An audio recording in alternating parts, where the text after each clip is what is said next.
है। ढीमर जानती, केवट है, माझी केवट। तो श्री सीताराम जी महाराज की जय। कालू ढीमर केवट से इन लोगों का मछली मारना खाना यही काम रहता है, नहीं रहता है। ढीमर लोग क्या करते हैं, ढीमर को पानी को रोजगार है। कोई चला की मारी मछलियां और वही की खोदे मोरार गाते ना ढीमर को पानी को रोजगार। तो जितने पानी नदी में तालाब में जहाँ मछलियां थी सब खा, अकेला कालू तो था नहीं, और भी ढीमर थे, सब जाल फेंक फेंक करके सब।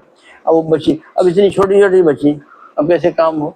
तो कालू ने एक युक्ति लगाई, मछली कहाँ मिले, मछली कहाँ मिलेगी। तो एक जगह है इतनी बड़ी बड़ी मछली है, देखिए आजकल तो धारा तेज हो गई ना, पहले ये रामपेड़ी में इतनी बड़ी बड़ी मछली नहीं थी। हाँ अरे सब जुट जाती थी करके। तो कालू ढीमर ने विचार लगाया कि मछलियां एक जगह है, कहाँ, राजा साहब के बगीचे में। राजा साहब के बगीचे में जो तालाब है, उस तालाब में इतनी बड़ी बड़ी मछलियां, एक जाल फेंका वो एक में ही काम हो जाएगा क्या करके।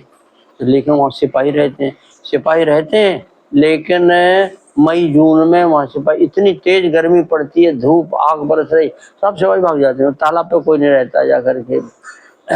तो उसी समय चला जाए। और जेठ का महीना, और कालू ने अपना डलिया उठाई और जाल उठाया और चला गया, वहाँ पहुँच गया। और अभी जाल वहाँ तालाब पर पहुंचा था और तब तक हो गई बात। और राजा साहब की सवारी आ, वो आ रहे, राजा घोड़े पर बैठे राजा साहब आ रहे हैं, उनके साथ मंत्री जी, सेनापति, सिपाही और तमाम कितने कितने सब चले आ रहे हैं। अब कालू सूख गए, अब मरे काम से, गए काम से।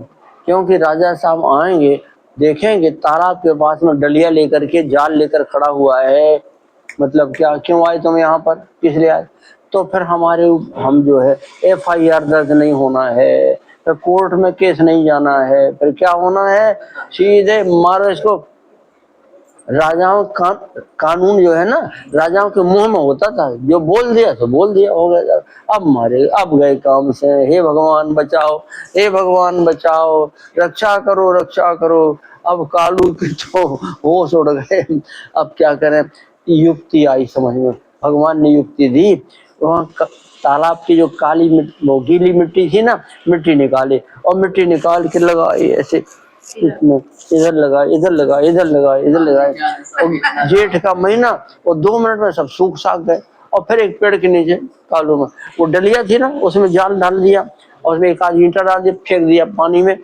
और अब लंगोट लगाए हुए महाराज, और आसन लगा, भजन कर रहे हैं, भजन कर रहे हैं। कौन, कालू महाराज।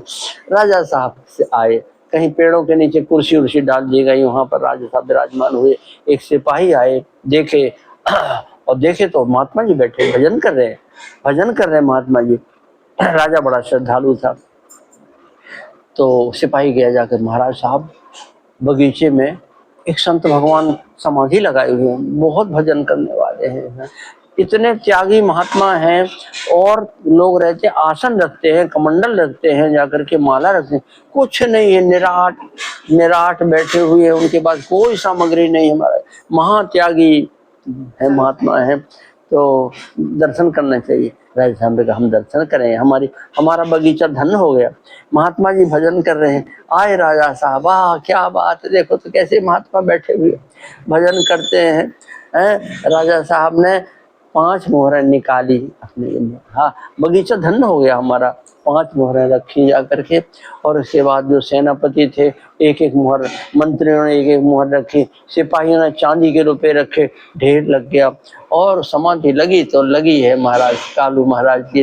राजा साहब ने कहा व्यवधान नहीं करना चाहिए, महात्मा जी के भजन में विक्षेप नहीं करना चाहिए, चलो सब लोग चलो, यहाँ शोरगुल नहीं होना चाहिए, चलो सब लोग। राजा साहब घोड़े पर बैठे, सिपाही लोग मंत्री सब चले गए। और जब सब चले गए तो समाधि खुली। कालू महाराज की समाधि खुली जा करके देखा, देखा तो जिंदगी में इतना नहीं देखा था, इतनी रकम ढेर लगा हुआ था, है। तब तब से दोहा प्रसिद्ध हो गया। कौन सा दोहा? जान बची और लाखों पाए और लौट के कालू घर को आए। कालू ने कहा झूठ मूठ का तिलक लगाया, झूठ मूठ का साधु बने, इतना मिला है जाकर के, जाकर जान बच गई। कहाँ तो मरना था, है, और ये तिलक लगा लिया तो जान बच गई जाकर के। और अगर सच्चे साधु बन जाएंगे तब कितना नहीं मिलेगा। तो फिर वो रुपया पैसा साधु संतों की सेवा में लगा करके कालू महाराज को साधु बन गए, भजन करते थे, वे सही साधु हो गए जाकर। उनका दोहा है माना बड़ा दयाल का, ये वेश जो है किसका है? भगवान का वेश है जाकर।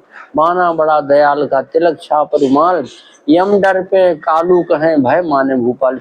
इस माथे के तिलक से, साधु के वेश से यमराज डरते हैं, राजा महाराजा भी भय खाते हैं। इसलिए इस वेश को हमेशा धारण करना चाहिए। सियावर रामचंद्र की